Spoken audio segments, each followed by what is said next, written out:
In a small closet-like room with a control board, foot pedals, flight couch and video monitor, I sit in the seat with a helmet on my head. A simulator is in play. I study my rear sensor that shows a pirate bogey flying close behind me. Concussive energy buffets the flight couch. I send telepathically, "Sherna, get this tail off." "Coming," I hear her say in my head. A sleek white and red fighter plane rolls around my fighter plane, then sweeps behind the attacking ship with lasers flashing. Light flashes on the screen. The cockpit turns dark. The slender door opens with a rush of light from my left side. I see brown pants barely hiding the unnatural twisted lines of one of the legs framed by the door. Lotto growls, "Get out!" I take my helmet off. My sweaty blue-black straight hair falls to brush my shoulders. I stand up clutching my helmet straps tightly. Lotto says sharply, "Did you call Sherna to assist?" I cringe. "I did call Sherna to assist, Lotto." Lotto points to my ear. "You did not call Sherna because I didn't hear you call her for an assist. I'm giving you a failing grade on this sim. I will keep giving you failing grades until you quit using your telepathy and use the TACnet, is that understood?" I hang my head. "Yes." Lotto limps away. Sherna is behind Lotto. She looks at me with sympathetic blue eyes. "I didn't see any problem with you calling for assistance in my mind. You're the only one. Lotto doesn't understand that telepathy is the same as speaking to you." My eyes tear. I'm a worlder. I rush through the hall of the flight school and run down the stairs. Lasha rushes out of an office door and follows down the stairs. "Sannaro, I'll talk to Lotto." "I'm never going to pass the flight sims with Lotto, Lasha." I raise my arms out on either side of me about to throw my helmet, then I drop my arms to my sides. "Well, if you had thrown that helmet I would have let the score stand. I know you're upset, Son. Go eat lunch and settle down.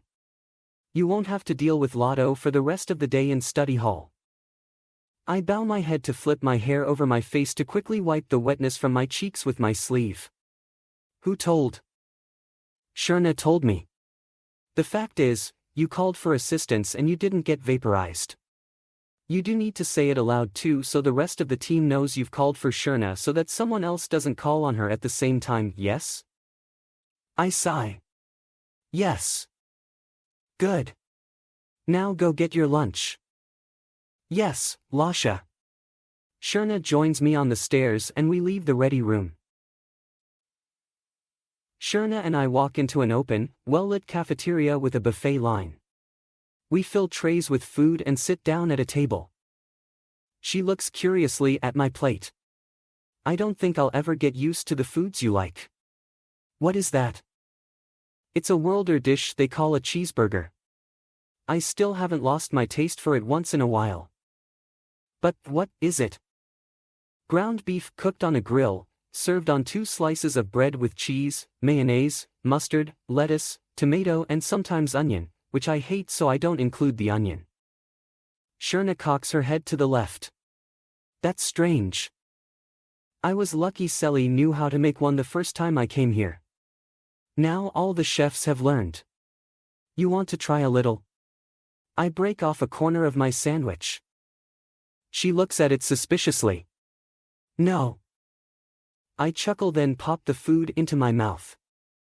She shakes her head. "Sometimes you like some weird stuff." "Weird? What do you call nesrak?"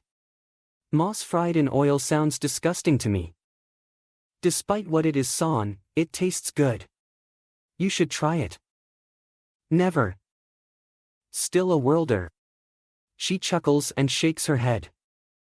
I put my sandwich down on my plate and push my tray away. "Oh, Son, you've come so far since you first came to us. Although some of us still make you mad, you've made some good friends among us. I've been with the Astrisi for 8 years and I don't feel that I've gotten any further with them since the children told me to leave the Coke in Act game at Shad and Adara's festival of mating. Shad should have let me die of my burns." Her fork clatters to her plate. Don't say that, San. Shad saved your life. Just to force me to live with people who aren't my people? Do you really think Belso, much less Philp, is going to entrust me with a Vishai out in space to fight for the protection of the people who killed my mother and brother?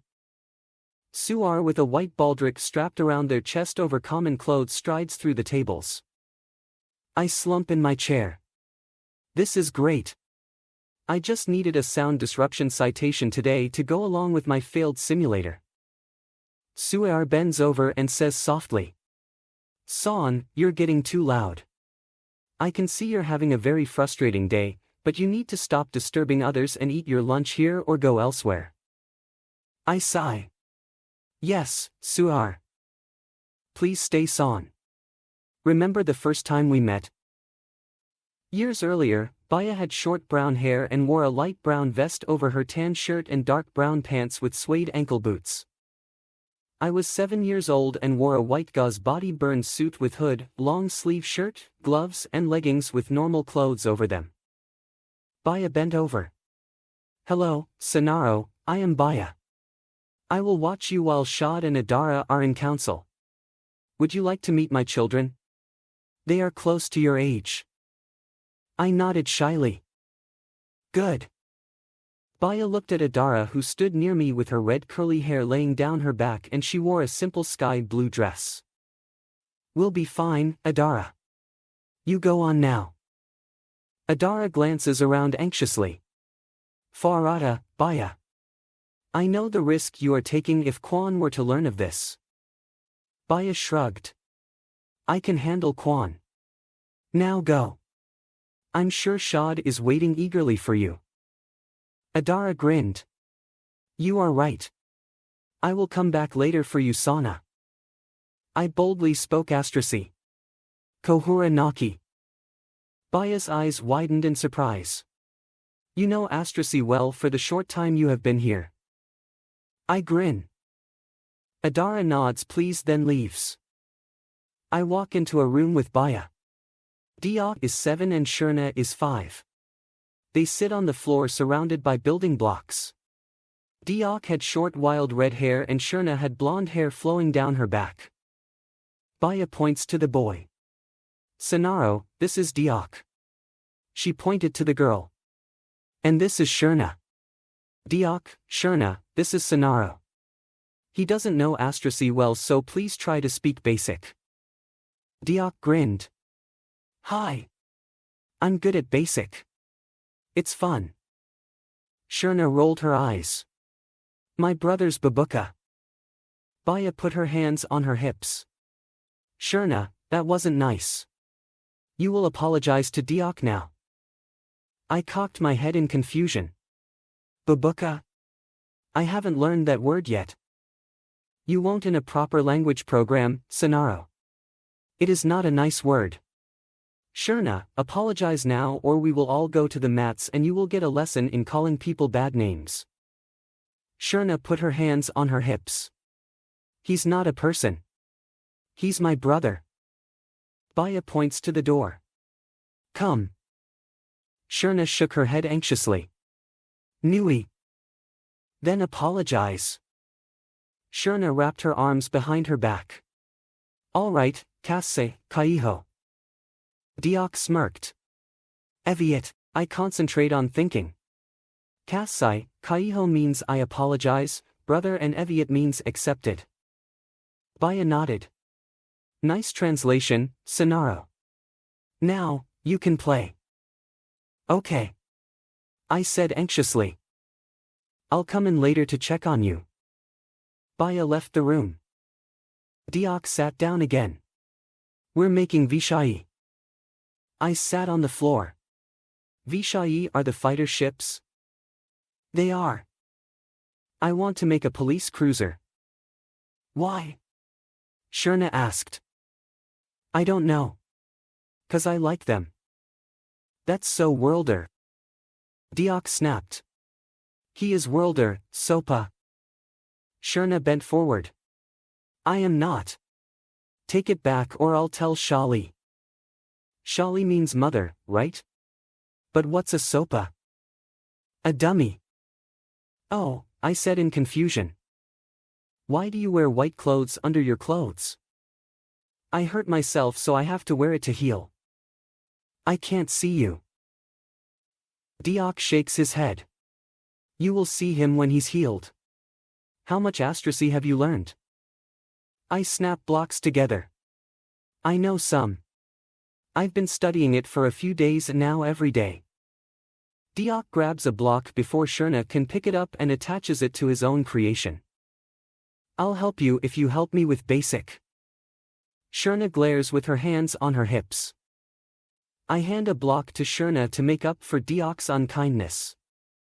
That would be neat, Diok. Sherna smiles at me, then takes the block. Diok raises his eyebrows in confusion. Neat? I pick up another block. It means it would be nice. Diok bounces on his knees.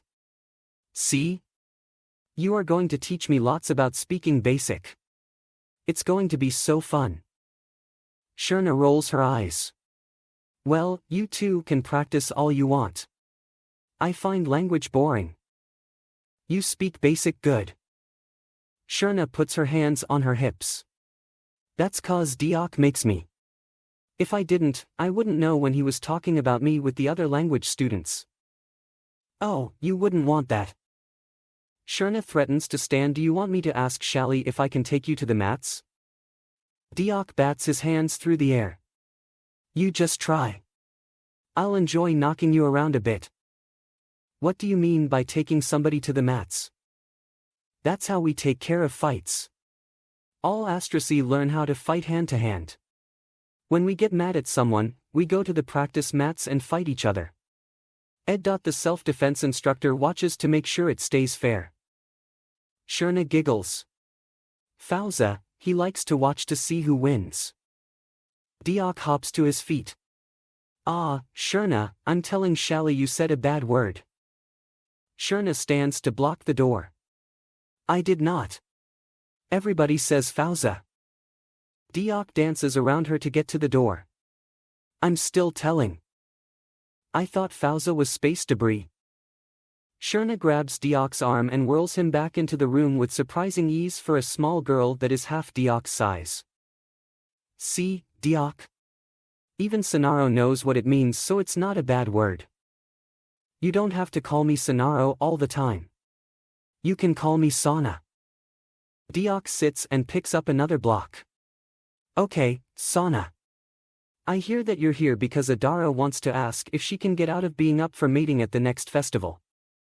I say distractedly, Adara loves Shad. I cover my mouth in distress.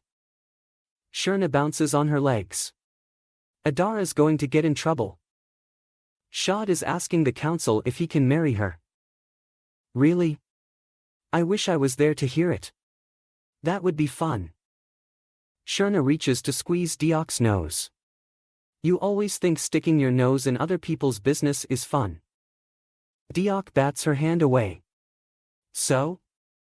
Diok shakes his head. You will see him when he's healed. How much Astrisi have you learned?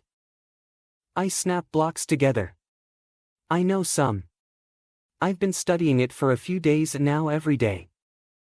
Diok grabs a block before Sherna can pick it up and attaches it to his own creation.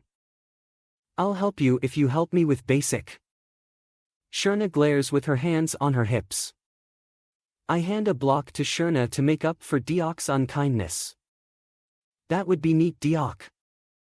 Sherna smiles at me, then takes the block. Diok raises his eyebrows in confusion. Neat? I pick up another block. It means it would be nice. Diok bounces on his knees. See? You are going to teach me lots about speaking basic. It's going to be so fun. Sherna rolls her eyes. Well, you two can practice all you want. I find language boring. You speak basic good. Sherna puts her hands on her hips. That's 'cause Diok makes me. If I didn't, I wouldn't know when he was talking about me with the other language students. Oh, you wouldn't want that. Sherna threatens to stand. Do you want me to ask Shally if I can take you to the mats?